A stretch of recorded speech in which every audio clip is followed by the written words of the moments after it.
ఏ దిష్టి తగిలిందో తెలియదు కానీ ఆంధ్రప్రదేశ్ రాష్ట్రానికి ఏదో అంటారు కదా, ఏ చెడుపు తగిలిందో తెలియదు కానీ ఆంధ్రప్రదేశ్ రాష్ట్రానికి 2019-24 నిజంగా చెప్పాలంటే ఒక డిస్ట్రాక్షన్. ఎలాంటి డిస్ట్రాక్షన్, ఎలాంటి విధ్వంసం అంటే ఇందాక చాలామంది నాయకులు చెప్పారు విధ్వంసం ఎప్పుడెప్పుడు విన్నామా అని. కానీ ఏ రోజైనా 2014లో సీఎంగా ముఖ్యమంత్రి చంద్రబాబు నాయుడు గారు సంతకం పెట్టేది పెన్షన్ల సంతకం పెట్టారు. 2024లో కూడా మొట్టమొదటి సంతకం మెగా డిఎస్సీ మీద, అదేవిధంగా ల్యాండ్ టైటిలింగ్ యాక్ట్ మీద, అదేవిధంగా మన పెన్షన్స్ మీద పెడితే ఈ మహానుభావుడు గొడ్డలిపాటి నాయకుడు ఆ రోజు ప్రమాణ స్వీకారం చేసిన తర్వాత అతను చేసిన మొట్టమొదటి పని ఏందిరా అంటే ప్రజావేదికని కూల్చడం. ఎంత సైకో కాకపోతే అదే ప్రజావేదికలో కూర్చుంటాడంట, అదే ప్రజావేదికలో ఐఏఎస్ ఆఫీసర్లతో మీటింగ్ పెడతాడంట, బయటకు వచ్చి దీన్ని కూల్చేయండి అని చెప్పాడంటే ఆ రోజు నుంచి సైకో పరిపాలన కొనసాగింది అని చెప్పడానికి అది మొట్టమొదటి ఉదాహరణగా మనం భావించవచ్చు. ఆ రోజు మొదలైన విధ్వంసం మన చంద్రబాబు నాయుడు గారి ఇంటి దగ్గర తాళ్ళతో గేట్లు కట్టారు. ఆ రోజు మేమందరం కూడా ప్రత్యక్ష సాక్షులమే. మన చంద్రబాబు నాయుడు గారు ఏదైనా విషయం మీద పోరాటం చేయడానికి మన సీఎం గారు వెళ్తే ఆఖరికి ఎందుకు ఇవన్నీ గుర్తు చేస్తాడు, గుర్తు చేయాలి, మనం మర్చిపోకూడదు. మనం పడిన గాయాల్ని, మనం పడిన దెబ్బల్ని మనం మర్చిపోతే ముందుకెళ్ళలేం. ఇది నా నాయకుడు నాకు చెప్పిన నీతి. కాబట్టి మీ అందరికీ కూడా ఈరోజు చెప్పాలని ఉద్దేశంతోనే చెప్తున్నా. ఒక 5 నిమిషాలు టైం తీసుకొనైనా ఎందుకు చెప్తున్నానంటే ఆ రోజు కట్టిక నేల మీద ఎయిర్పోర్ట్లో ఎన్నో సందర్భాల్లో కూర్చున్న ప్రత్యక్ష సాక్షులు మేము ఇక్కడ ఉన్న వాళ్ళందరం కూడా అదే రోజు ఎన్నో అవమానాలు పడ్డారు. ఎంతోమంది నాయకులను జైల్లో పెట్టారు, ఎంతోమంది నాయకులు ఇళ్ళ దగ్గరికి వెళ్ళి కూల్చేశారు. ఆ రోజు పరదాలు ఉన్నాయి, చెట్లు కొట్టే పరిస్థితులు, ప్రివెంటివ్ అరెస్టులు, హౌస్ అరెస్టులు, ఎట్టు చూసినా గగ్గోలు. అమరావతి కావాలని రోడ్డు మీదకి వస్తే ఆడబిడ్డల్ని బూటికాలతో తన్నిన సందర్భాలు. ఇది ఏంటి తప్పు అంటే మాస్క్ అడిగిన పాపానికి సుధాకర్ని పిచ్చోడిని చేసిన సందర్భాలు. ఇది ఏంది అని అడిగితే డ్రైవర్ సుబ్రహ్మణ్యాన్ని చంపి డోర్ డెలివరీ చేసిన సందర్భాలు. వీటన్నిటి గురించి పోరాటం చేస్తున్నామంటే మాలాంటి వాళ్ళ మీద కూడా అట్రాసిటీ కేసులు పెట్టిన సందర్భాలు. అటువంటి సందర్భంలో నిజంగా ఒక్కగానొక్క కొడుకు ఈ సందర్భంలో నేను నారా భువనమ్మకి నేను థ్యాంక్స్ చెప్పాలి. ఎందుకంటే ఏ తల్లి చెయ్యని ఆ రోజు ధైర్యం ఆ తల్లి చేసింది ఈ రాష్ట్ర ప్రజల గురించి. ఏమండి ఆ కుటుంబం ఎప్పుడు ఈ రాష్ట్ర ప్రజలకు అంకితం అయిపోవడమేనా? ఆ రోజు నేను భయపడ్డా. అదే యువగలం పేరిట యువత తాలూకా గలాన్ని ముందుకు తీసుకొని ముందుకు నడుస్తూ ఉంటే ఎన్ని మాటలు అన్నారండి. చేతిలో మైక్ లాక్కున్నారు, నుంచున్న స్టూల్ లాక్కున్నారు, వేసిన స్టేజ్ లాక్కున్నారు, బయటకు వస్తే కరెంటు తీసేశారు, ఒక సరైన ప్రొటెక్షన్ ఇవ్వలేదు, రాళ్ళు ఇసిరేవాళ్ళు, గుడ్లు ఇసిరేవాళ్ళు. అయినా అన్నిటికీ తట్టుకున్నాడు ఆ పెద్ద మనిషి. నిజంగా పెద్ద మనిషి అనాలి, ఎందుకంటే నేను నాకన్నా చిన్నోడైనా పెద్ద మనిషి అనాలి. ఆ రోజు ఈ రాష్ట్ర భవిష్యత్తు గురించి, ఆ రోజు అతనికి అధికారం కొత్త ఏం కాదు, తాత సీఎం, నాన్న సీఎం, ఆఖరికి ఆయన అప్పటికి మంత్రి పదవి చేసిన వ్యక్తి అయినప్పటికీ కూడా ఈ రాష్ట్ర యువత గురించి నేను ముందుకు రావాలి అని చెప్పుకొని వచ్చారు. ఈరోజు రెడ్ బుక్ అని మాట్లాడుతున్నారు. నీకులాగా గొడ్డళ్ళు చేతిలో పెట్టి కత్తులు చేతిలో పెట్టి యువకులను ముందుకు నడిపించే పార్టీ మాది కాదు. ఆ రోజు నుంచి ఈ రోజు వరకు అతని చేతిలో రాజ్యాంగం ఉంది. ఆ రాజ్యాంగాన్ని పట్టుకునే పాదయాత్ర చేశాడు. ఈ రాజ్యాంగానికి అనుగుణంగా నేను పాదయాత్ర చేస్తున్నా, ఈ రాజ్యాంగానికి అనుగుణంగా నేను పరిపాలన చేస్తామని చెప్పి ఆ రోజు ప్రజల నమ్మకాన్ని చూరగొని ఈరోజు ఈ కుర్చీలో కూర్చున్న సందర్భాన్ని కూడా మేమందరం చెప్పాలి. ఈరోజు అటువంటి సందర్భంలో ఈరోజు మనందరం చూసాం. అధికారం ఉన్నంత వరకు ఒకలాగా ఉంటుంది, అధికారం పోయిన తర్వాత ఒకలా ఉంటుంది. మా అన్నయ్యతో అన్నయ్య అని ఎందుకన్నారంటారా గొడ్డలిపాటి. ఎందుకంటే కొంతమంది ఎట్టకారంగా కూడా అనొచ్చు. ఎందుకంటే మీరందరూ కూడా ఒకసారి మనం ఆలోచన చేసుకుంటే ఈరోజు ఒక పక్క నుంచి 2024లో ఎటువంటి పరిస్థితులు ఆంధ్రప్రదేశ్ రాష్ట్రం మనలందరినీ ఎన్నుకుందో మనకు తెలుసు.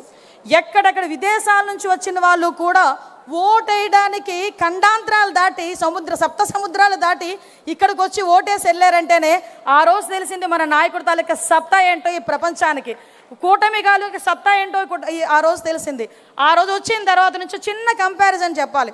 ఆ రోజు ఒక దళితుడిని డోర్ డెలివరీ చేసి చంపేసి డోర్ డెలివరీ చేస్తే అదే చంపిన వాడిని ఇంట్లో పెట్టుకొని కౌన్సిల్కి పంపించి ఈ రోజుకి కూడా రక్షించే ప్రయత్నం చేస్తే నా నాయకుడు, మనందరి నాయకుడు P4 విధానంలో బంగారు కుటుంబాలను తయారు చేయాలని మార్గదర్శులతో కూడా వెళ్ళి ఆ దళిత కుటుంబంలోని తాలూకా విధి విధానాలు ఎలా ఉన్నాయి చూడటానికని వెళ్ళి అదే దళిత కుటుంబం వంటగదిలోకి వెళ్ళి టీ పెట్టి ఆ కుటుంబానికి ఇచ్చి తను కూడా వాళ్ళతో తాగిన నాయకుడు ఎవరైనా ఉన్నారా? నేను ఈరోజు ఛాలెంజ్ చేసి అడుగుతున్నా, అటువంటి నాయకుడు ఎవరైనా ఉన్నారా? నా అదృష్టం ఏంటో చెప్పనా, సార్ పెట్టిన టీ నేను కూడా తాగాను. ఆ రోజు నేను కూడా సార్ మీటింగ్లో ఉన్నా ఆ రోజు. నేను అన్నా, సార్ మీరు టీ ఎప్పుడైనా బోనముకి పెట్టించారో లేదో కానీ మా అందరికీ పెట్టారు, నిజంగా మేము అందరం అదృష్టవంతులం సార్ అని. అటువంటి నాయకుడు అండి నా నాయకుడు. ఏం మాట్లాడతావయ్యా జగన్మోహన్ రెడ్డి, నువ్వు అక్కడెక్కడో కూర్చొని ఏం రాజకీయాలు చేస్తావయ్యా? నీ రాజకీయం ఎలా ఉంటుందో చెప్పనా? బాపట్లలో వరదలు వచ్చి రైతులందరూ కూడా నష్టపోయారంటే వరి కంకులు మునిగిపోయి, మనమైతే ఏం చేస్తామండి, ప్యాంటు సగానికి మడత పెట్టేస్తాం. మా సార్ అయితే అది మడత కూడా పెట్టరు, దిగిపోతారు, ఆ బురదలోకే దిగిపోతారు. దిగిపోయి ఏం జరిగిందని చూసుకొని దగ్గరికి వెళ్ళి రైతు భుజం మీద చేసి మాట్లాడొస్తారు. కానీ మనాడు హైటెక్ కదా, మనాడు ఏం చేశాడంటే అంతవరకు రెడ్ కార్పెట్ వేసుకున్నాడు. రెడ్ కార్పెట్ మీద వెళ్తే ఇక్కడెక్కడో ఈయన ఉంటాడు, అక్కడెక్కడో రైతు ఆ కంకిలు తీసి ఇలా చూపిస్తుంటాడు అన్నమాట. అప్పుడు ఆయన అది చూసి అది డ్రోన్ షాట్లు వేస్తారు, అది చూసి ఈయన అనుకుంటాడు అనమాట. బుడమేరుకి నేను ప్రత్యక్ష సాక్షిని. బుడమేరు వచ్చినప్పుడు సుమారుగా వారం రోజుల పాటు ఎక్కడ తిన్నారో, ఎక్కడ పడుకున్నారో, ఎక్కడ రెస్ట్ తీసుకున్నారో తెలియదు. తెల్లవారుజాము 4 గంటలకి ఆ రోజు బుడమేరు వచ్చిన రోజు నన్ను చూసి సార్ అన్నారు, అమ్మ అనితే వెళ్ళి పడుకో అని. టైం చూసా 4 అయింది, పర్లేదు లేండి సార్ వెళ్దామండి అన్నా. మళ్ళీ అటునుంచి వచ్చారు 6 అయింది. 6 గంటలకి అధికారులందరినీ కూర్చోబెట్టి రివ్యూ చేస్తున్నారు. రివ్యూ చేస్తే సడన్గా సార్ అన్నారు, సార్ టైం చూసుకోవాలి 6 గంటలని. సడన్గా ఎలా చూసి అన్నారు, 7 గంటలకు అందరం 6:30కి అందరం కలుద్దామా అన్నారు. కార్తికేయ మిశ్రా గారు కూడా ఆ రోజు ఐఏఎస్ ఆఫీసర్ ఉన్నారు. ఇలా చూసి ఇంకెందుకు సార్ ఇక్కడే ఉండిపోతాం సార్, మీరు వెళ్ళి కాసేపు రెస్ట్ తీసుకొని రండి సార్ అన్నారు. అప్పటి వరకు మేము కూడా టైం చూడలే. అప్పుడు టైం 6. అంటే ఆ రోజు డే మొదలుకొని నెక్స్ట్ డే వరకు కూడా నీటిలోకి దిగారు, నీటిలో చూశారు, బురదలోకి దిగారు. ఆఖరికి మళ్ళా తిరిగి ఒక సామాన్యమైన పరిస్థితి వచ్చినంత వరకు కూడా ఆ ప్లేస్ని వదిలి కూడా రాలేదు. అది నా నాయకత్వం అంటే. ఏం మాట్లాడతాడు ఈరోజు కూర్చొని? ఈరోజు మనం అధికారంలో ఉంటేనే నాయకత్వం చేయడం కాదు. ఈరోజు సార్ సిద్ధాంతం ఎలా ఉంటుందంటే, అధికారం కోల్పోయినప్పుడు బాధపడడం కాదు, అధికారం లేకపోయినా అధికారం ఉన్నా కూడా పేదవాడికి సేవ చేసి లేకపోయినప్పుడు ఆయన బాధపడే తత్వం ఉన్న నాయకుడు. కాబట్టి అధికారం ఉన్నా లేకపోయినా నేను ప్రజల పక్షాన పోరాడతాను అని చెప్పి ఆ రోజు నుంచి ఈ రోజు వరకు కూడా పోరాటం చేస్తూనే ఉన్నారు. ఎందుకు చెప్తున్నానంటే మళ్ళా వాళ్ళు తిరిగి మొదలుపెట్టారు. మొన్నటి వరకు ఎలక్షన్ ముందు వరకు వివేకానందరెడ్డి హత్య చంద్రబాబు నాయుడు గారు చేయించారని నారాసుర రక్త చరిత్ర అని ఒక గొడ్డలు పెట్టారు. ఈ 5 సంవత్సరాలు అతగాడే కదండి సీఎం, అతగాడే కదా 5 సంవత్సరాలు సీఎం. 19 నుంచి 24 వరకు వాళ్ళ బాబాయ్ చనిపోయిన తర్వాత 5 సంవత్సరాల వరకు. మరి ఆ రోజు ఏం చేశారండి అని అడుగుతుంది నేను కాదండి బాబోయ్, వాళ్ళ చెల్లెళ్ళు అడుగుతున్నారు. ఆ సునీతమ్మన ఆ పక్కనున్న బాబు ఆవిడ షర్మిలమ్మ అడుగుతున్నారు. కనీసం ఆ రోజు మాట్లాడకుండా మళ్ళీ ఈ రోజు నిన్న మొన్న బయటకు వచ్చి చంద్రబాబు నాయుడు గారే చేశారంట. అంటే చెప్పేవాడికి అదే అంటారు కదా, వినేవాడు లోకువా అని. ఈరోజు మేము ప్రజలు వింటున్నారు అనుకొని నోటుకు వచ్చినట్టు చెప్పే సందర్భాలు. నేను ఒకటే చెప్తున్నా, ఇక్కడ చాలామంది కొన్ని లక్షల మంది తెలుగుదేశం పార్టీ కార్యకర్తలు కూర్చున్నారు, కొన్ని లక్షల మంది తెలుగుదేశం పార్టీ కార్యకర్తలు వింటున్నారు మన దిశానిర్దేశం. ఈరోజు ఎంతో కష్టపడి ఇంకో 2028కి అనుకుంటా సార్కి 50 సంవత్సరాలు పూర్తయితే రాజకీయంగా ఒక నాయకుడిని చూశానండి నేను, నిజంగా ఏకైక నాయకుడిని చూశాను. ఈరోజు నా సీక్రెట్లు ఎవరికైనా చెప్తే నాయకుడి కింద ఎదుగుతాడేమో అనుకుని భయపడే నాయకుల్ని కూడా నేను చూశాను. కానీ 50 సంవత్సరాలుగా ఆయన అక్కడ ఇంచుమించుగా 50 సంవత్సరాలు రాబోతున్న రాజకీయ చరిత్ర కలిగిన నాయకుడిగా మమ్మల్ని కూర్చోబెట్టి, మా మంత్రుల్ని కూర్చోబెట్టి ఏం చెప్తారో తెలుసా? నేర్చుకోండి అయ్యా, నేను చెప్తాను, చాలా చెప్తాను, మీకు వినే ఓపిక ఉంటే నేను చెప్పడానికి సిద్ధంగా ఉన్నా, మీరు రాజకీయం నేర్చుకోండి, అడ్మినిస్ట్రేటివ్ నేర్చుకోండి అని చెప్పి మాకు లాంటి వాళ్ళందరినీ కూడా సింగపూర్ పంపిస్తే అది కూడా వాళ్ళకి వేరే రకంగా ఆలోచించుకున్నారు. సింగపూర్ పంపించి ఈరోజు బయటికి వచ్చిన తర్వాత మేము అందరూ అనుకున్నారు సింగపూర్ విహారయాత్ర అని. కాదండి, విజ్ఞాన యాత్ర అండి సింగపూర్. మాకు మార్నింగ్ 9:30కి మీకు స్కూల్లో, నేను చాలామంది మా నారాయణ గారు ఎక్కడ చూస్తున్నారు, ఆయన 9:30కి ఎలాగైతే స్కూల్ బస్ ఎక్కిస్తారో మేము కూడా అలాగే ఎక్కాం నారాయణ గారితో పాటు. నారాయణ గారు కూడా ఆ రోజు 9:30కి స్కూల్ బస్ ఎక్కినట్టుగా కారు ఎక్కాం. ఎక్కి ఈవినింగ్ 7, ఒక్కొక్కసారి 7:30కి కూడా ఎక్కిన సందర్భాలు కూడా ఉన్నాయి. అటు నుంచి 7 o'clock తీసుకొచ్చి పడేసేవారు మమ్మల్ని. Of course it's a wonder. నిజంగా అలాంటి చోట నేర్చుకోవాలి. ఎందుకు చంద్రబాబు నాయుడు గారు నేర్చుకోమంటారని చెప్పడానికి అదొక ఉదాహరణ. ఇలాంటి నాయకుడు ఉన్న తర్వాత, ఇలాంటి వ్యక్తిత్వం ఉన్న తర్వాత ఇంకొకటి చెప్పి నేను ముగిస్తానండి. ఎందుకంటే మత్స్యకార భరోసా కింద మొన్న రీసెంట్గా చంద్రబాబు నాయుడు గారు ఒక ఇంటికి వెళ్ళారు.